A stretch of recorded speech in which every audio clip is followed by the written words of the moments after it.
편의점 5만 6천 개, 치킨집 8만 개를 가뿐히 뛰어넘은 업종이 있습니다. 바로 카페인데요. 무려 10만 개가 넘습니다. 그런데 이 중 80%가 개인 카페라는 사실 알고 계셨나요? 문제는 지금 이 카페들이 줄줄이 문을 닫고 있다는 겁니다.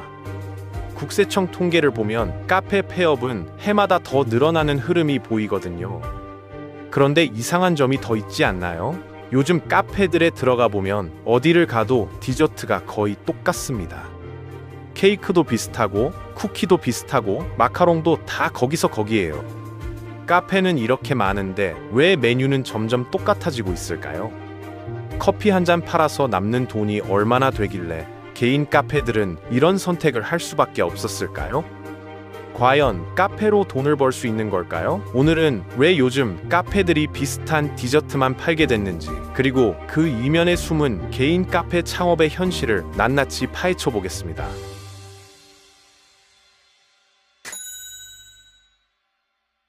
카페 산업 전체의 평균 영업이익률은 약 7% 정도라는 통계가 있습니다. 프랜차이즈와 개인 카페를 모두 합친 수치죠.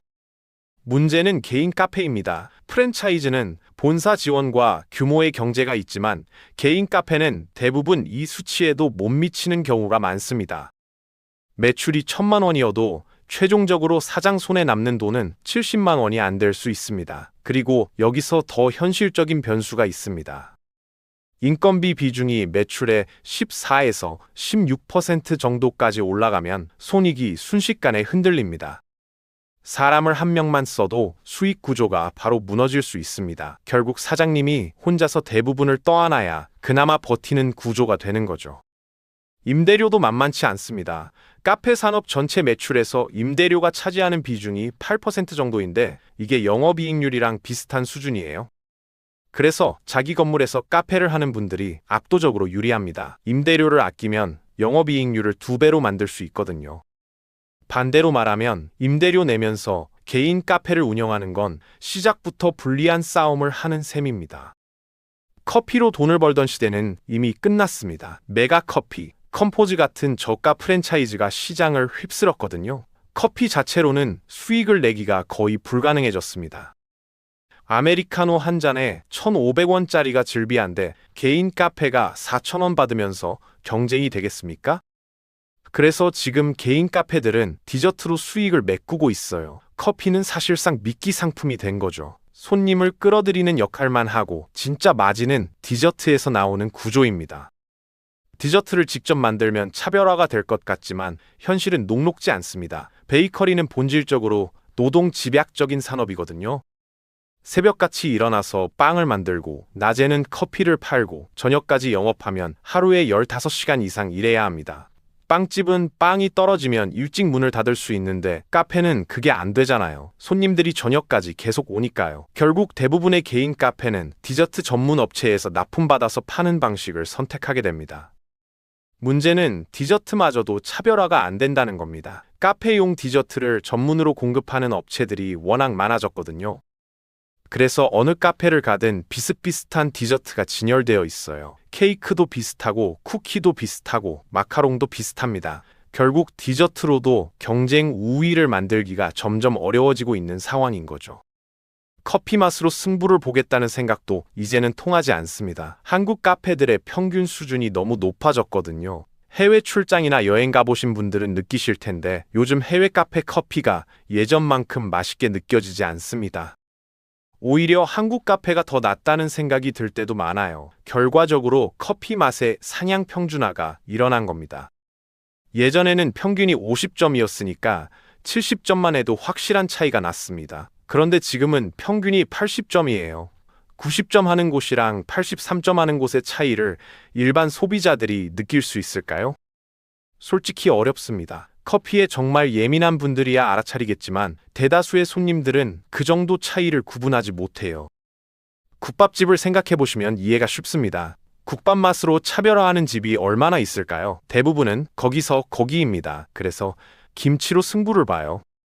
밑반찬이 맛있는 집에 손님이 몰리는 거죠. 지금 개인 카페도 마찬가지 상황입니다.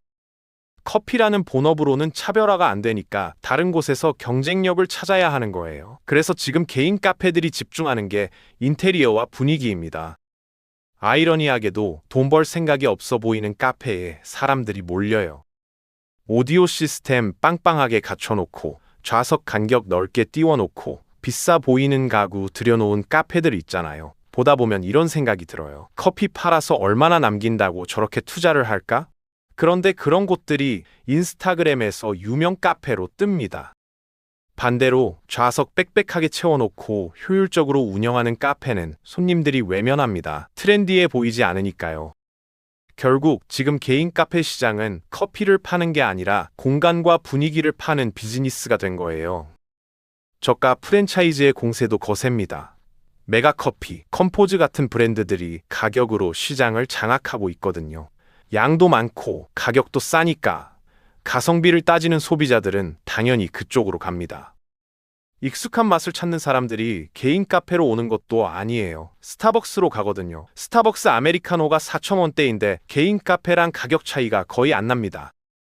개인 카페는 양쪽에서 협공을 당하는 상황입니다. 가격으로는 저가 프랜차이즈에 밀리고 브랜드 파워로는 대형 프랜차이즈에 밀려요. 그 사이에서 살아남으려면 이 둘이 제공하지 못하는 무언가를 줘야 합니다. 그게 바로 로컬 밀착형 서비스인 거죠. 무인 카페라는 새로운 경쟁자도 등장했습니다. 예전에는 자판기 수준이었는데 지금은 머신 기술이 발달해서 커피 품질이 많이 올라왔어요. 좌석까지 갖춘 무인 카페도 있습니다. 인건비 걱정 없이 24시간 운영이 가능하니까 개인 카페에게는 또 하나의 골칫거리가 생긴 겁니다. 에스프레소 바도 늘어나고 있습니다. 한 잔을 저렴하게 팔되 서서 마시게 해서 회전율을 극대화하는 모델이에요. 커피로 수익을 내려면 회전이 빨라야 하거든요. 앉아서 2~3시간 있는 손님한테 4,000원 받아서는 장사가 안 됩니다. 그래서 아예 좌석을 없애버리고 빠르게 돌리는 전략을 택하는 거죠. 개인 카페에 대한 로망을 가진 분들이 아직도 많습니다. 여유롭게 커피 내리고 손님들과 담소를 나누는 그런 이미지요. 그런데 실제로 해보면 전혀 다릅니다. 새벽부터 밤까지 쉴 틈 없이 일해야 하고 그렇게 해도 손에 쥐는 돈은 얼마 안 돼요. 남들이 보기에는 여유로워 보일 수 있어요. 모든 일이 다 그렇잖아요. 밖에서 보면 쉬워 보이는데 막상 해보면 다릅니다. 고정 비용은 계속 오르고 있습니다. 원두 가격도 오르고 임대료도 오르고 전기요금도 오르고 인건비도 오릅니다. 그런데 커피 가격을 올리면 손님이 줄어요. 저가 프랜차이즈가 즐비한데 개인 카페가 가격을 올리면 경쟁력이 사라지거든요. 이 딜레마 속에서 많은 개인 카페들이 버티다 못해 문을 닫고 있습니다. 정말 쉽지 않은 상황입니다. 그래서 지금 개인 카페가 살아남으려면 동네 사랑방이 되어야 합니다. 단순히 커피와 디저트를 파는 게 아니라 지역 주민들과 하나가 되어야 해요. 표면적으로는 음료를 팔지만 실제로는 관계를 판매하는 거죠. 주민들과의 친밀감, 단골과의 유대, 이런 요소가 점점 더 중요해지고 있습니다. 경쟁이 치열해지면 항상 이런 현상이 나타납니다. 본업으로는 차별화가 안 되니까 부가적인 요소들이 결과를 좌우하게 되는 거예요. 커피 맛, 디저트 맛 다 비슷하면 결국 누가 더 친절하고 누가 더 아늑한 공간을 제공하는지가 승부처가 됩니다. 개인 카페 창업이 로망만으로 가능한 시대는 끝났습니다. 임대료가 정말 싸거나 본인의 감각이 탁월해서 확실한 차별화를 만들어낼 수 있거나 아니면 자기 건물이 있어서 임대료 부담이 없거나 이 세 가지 중 하나는 있어야 오래 버틸 수 있습니다. 지금 개인 카페를 준비하고 계신 분이라면 진지하게 고민해 보셔야 합니다. 내가 프랜차이즈 카페와 어떤 차이를 만들어낼 수 있을까? 다른 수많은 개인 카페들과는 무엇이 다를까? 고객들에게 커피 그 이상의 무언가를 전달할 수 있을까? 이런 질문에 명확한 답이 없다면 창업은 신중하게 재고하시는 게 좋을 것 같습니다. 오늘은 개인 카페 창업의 현실에 대해 이야기해 봤습니다. 겉으로는 트렌디해 보이지만 숫자로 들여다보면 전혀 다른 얼굴이 보이죠. 레알 경제는 이렇게 우리가 매일 스쳐 지나가는 일상 속 이야기들을 감정이 아니라 숫자로, 막연한 인식이 아니라 구조로 풀어드립니다. 다음 영상에서는 또 하나의 당연했던 현실을 조금 다른 시선으로 함께 들여다보겠습니다. 구독과 좋아요는 영상을 제작하는 데 큰 힘이 됩니다. 여러분의 소중한 의견도 댓글로 남겨주세요. 감사합니다.